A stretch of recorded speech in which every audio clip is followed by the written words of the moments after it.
kama unaumia, kila siku ni hatua karibu na mafanikio. Simama, usianguke, usichoke, Mungu bado hajamaliza hadithi yako ni kubwa.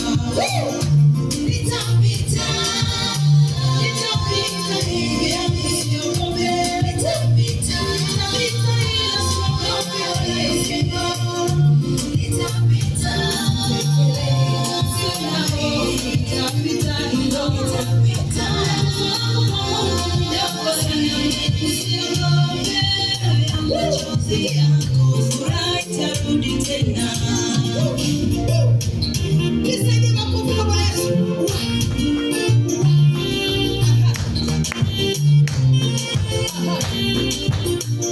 Twende kanisa pamoja. Namna hiyo. Nitapita. Twende pamoja na mimi. Nitapita hilo.